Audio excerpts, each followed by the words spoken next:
જય શ્રી કૃષ્ણ દોસ્તો. તો હું અત્યારે આવી ગયો છું પાગલ બાબા મંદિર અને અહીંયા ખરેખર દર્શન કરીને તમને એટલો આનંદ થશે કે એની ના પૂછો વાત. અને અહીંયાની રહસ્યમય એવી વાતો છે કે એની ના પૂછો વાત. કારણ કે એકવાર પાગલ બાબા મંદિર, મિત્રો, પાગલ બાબા મંદિરનું નામ સાંભળતા તમને એમ થઈ જાય છે કે પાગલ બાબા મંદિર, આવું તે કંઈ મંદિર હોતું હશે, આવું તે કંઈ નામ હોતું હશે. પણ હા, વૃંદાવનનું એકમાત્ર નામ એટલે કે પાગલ બાબા મંદિર. મંદિરની બરાબર સામે જ માતા સુદેવી કુંડ છે. માતા સુદેવી કુંડ નામ એટલા માટે પડ્યું કે જે પાગલ બાબા છે એમના પત્નીનું નામ સુદેવી હતું, એ ઉપરથી. મંદિરની સામે જ દોસ્તો સાઈનું કેન્ટીન છે. એ કેન્ટીન ઉપરથી તમને ફ્રીમાં જ છાય મળી રહેશે અને એમાં તમે જે દાન પેટીમાં આપો એ બધા પૈસા આ મંદિરના કાર્યમાં વપરાય છે. મંદિરની એક્ઝેક્ટ સામે અખંડ જ્યોતિ છે અને એના તમે દર્શન કરી શકો છો અને ઘણા વર્ષોથી અવિરત પ્રજ્વલિત છે. અહીંયા અનેક પ્રકારની ઝાંખીના દર્શન તમારે કરવા હોય તો 10 રૂપિયા પર વ્યક્તિના ટિકિટ લઈ અને તમે દર્શન કરી શકો છો. ખૂબ જ સુંદર એવી ઝાંખીના દર્શન તમે કરી શકો છો. તો દોસ્તો, પાગલ બાબા નામ કઈ રીતે પડ્યું? તો એમનું મૂળ નામ હતું લીલાનંદ ઠાકુર અને એક મોટી અદાલતના જજ હતા.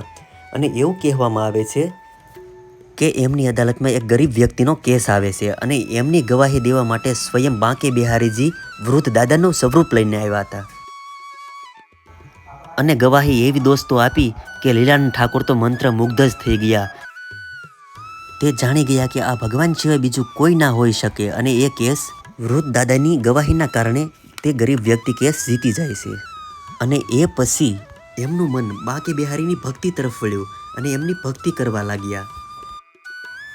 અને ભક્તિ એવી કરી દોસ્તો કે એમને તન અને મનનું ભાન પણ ન રહેતું અને ભગવાનમાં લીન થઈ ગયા. એમની ભક્તિમાં લીન થઈ ગયા એટલે એમનું નામ પાગલ બાબા તરીકે જાણીતું થયું.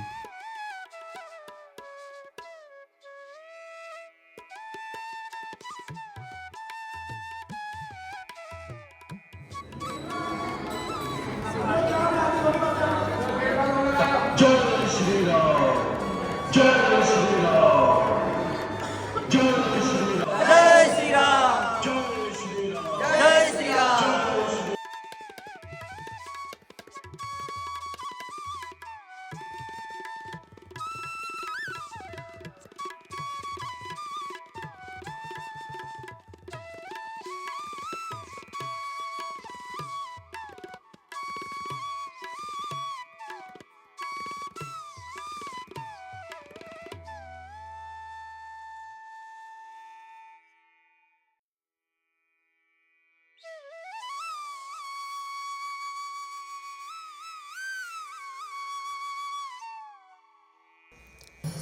દોસ્તો, આ મંદિરની ખાસિયત એ છે કે આ 9 માળની મંજિલ છે, 9 માળનું મંદિર છે.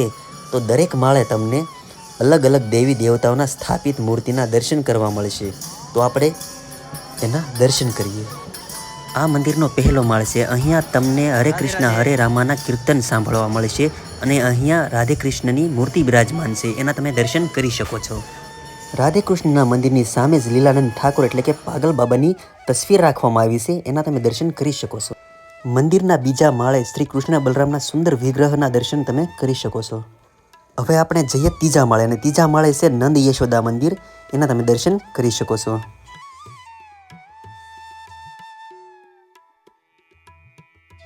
હવે આપણે જઈએ મંદિરના ચોથા માળે, ચોથી મંજિલે.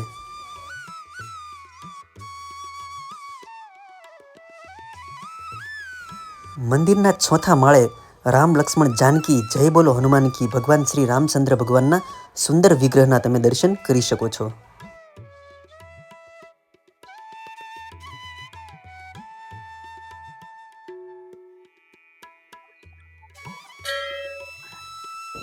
મંદિરના પાંચમા માળે વામન અવતાર ભગવાનના દર્શન તમે કરી શકો છો.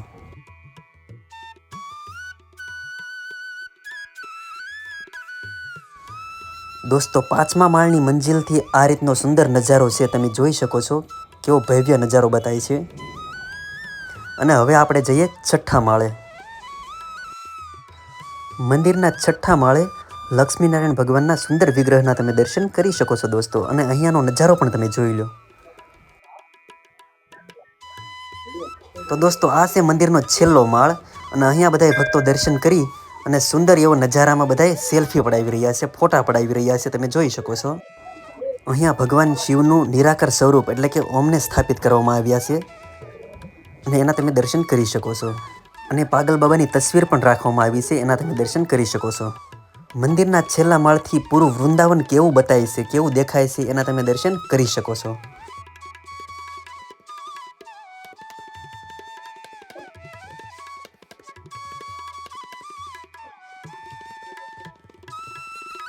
દોસ્તો, તો હું આ પાગલ બાબા મંદિરે આવી ગયો છું અને આ હું જ્યાંથી વાત કરું છું આ 9મો માળ છે.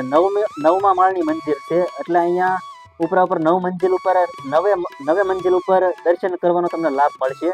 અને બીજું એક એ કે તમારી કોઈની કાંઈક ખ્વાહિશ હોય, કાંઈ ઈચ્છા હોય, તમારી મનોકામના પૂર્ણ થતી ન હોય, અને એવું અહીંયા કહે છે કે અહીંયા દિવાલ ઉપર લખવાથી તમારી મનોકામના પૂરી થાય છે. જે તમારી ઈચ્છા હોય એ અહીંયા દિવાલ ઉપર લખવામાં આવે છે. તમે અહીંયા જોઈ શકો છો કે બધી જગ્યાએ લખેલું છે. જો તમે જો આ પેન વડે અહીંયા તમે જ્યાં જોવો ત્યાં અહીંયા લખેલું હોય છે. તમારી જે કાંઈ ઈચ્છા હોય એ અહીંયા તમે લખી શકો છો, તો તમારી મનોકામના પૂર્ણ થઈ છે. અહીંયા બધે લખેલું છે અને અહીંયા તમે લખશો તો તમને કોઈ ના પણ નહીં પાડે.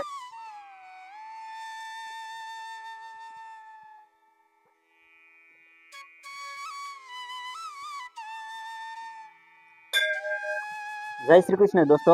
તો અત્યારે હું આ 9મા માળની મંજિલ ઉપર આવી ગયો છું.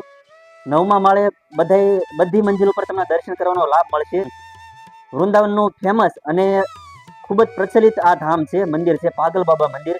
અને અહીંયા તમારી બધી મનોકામના પૂર્ણ ન થતી હોય એ દિવાલ ઉપર લખવાથી તમારી મનોકામના પૂર્ણ થશે. હું તમને હમણાં બતાવું કે તમારી જે કાંઈ ઈચ્છા હોય એ અહીંયા દિવાલ ઉપર લખવામાં આવે છે અને તમને લખતી વખતે કોઈ ના નહીં પાડે અહીંયા, કારણ કે અહીંયા જે કોઈની ઈચ્છા પૂર્ણ ન થતી હોય એ બધા દિવાલ ઉપર લખે છે.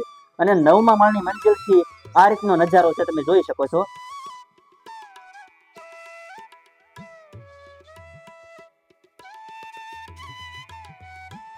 હવે આપણે આવી ગયા છીએ મંદિરના પટાંગણમાં અને બાજુમાં સમાધિ મંદિર એટલે કે લીલાનંદ ઠાકોરનું એટલે કે પાગલ બાબાનું સમાધિ મંદિર છે. ત્યાં આપણે દર્શન કરવા જઈએ.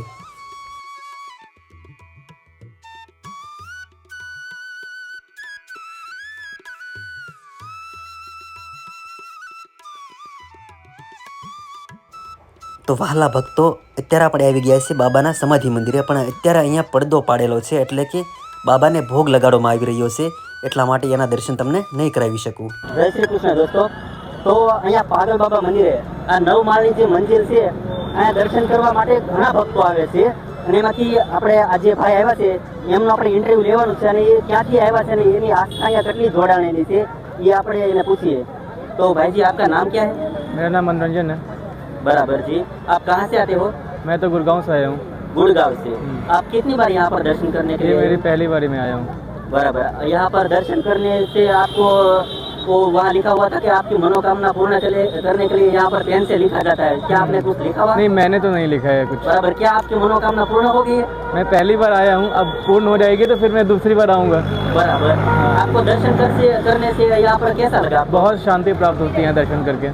बराबर. आप वृंदावन पूरे घूमे हो या नहीं घूमे? वृंदावन में आया हूँ, अभी घूम ही रहा हूँ.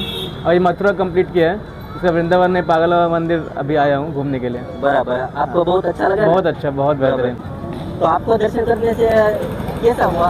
अच्छा लगा, अच्छा लगा. यहाँ पे हरे कितना हरे राम का हो रहा है, वो भी बहुत अच्छा हो रहा यहाँ पर है. देखिए. और भजन भी अच्छा हो रहा है. बराबर. आपका नाम क्या है? साक्षी कुमारी. बराबर. आप गुड़गांव से दोनों आए हो? बराबर. हाँ. दोनों छोड़े. जी. बराबर. तो आप वृंदावन पहली बार आए हो या? नहीं, पहली बार आया. बराबर. आपको ये बहुत अच्छा लगा? बहुत अच्छा लगा. धन्यवाद जी. जी, धन्यवाद. जय श्री कृष्ण.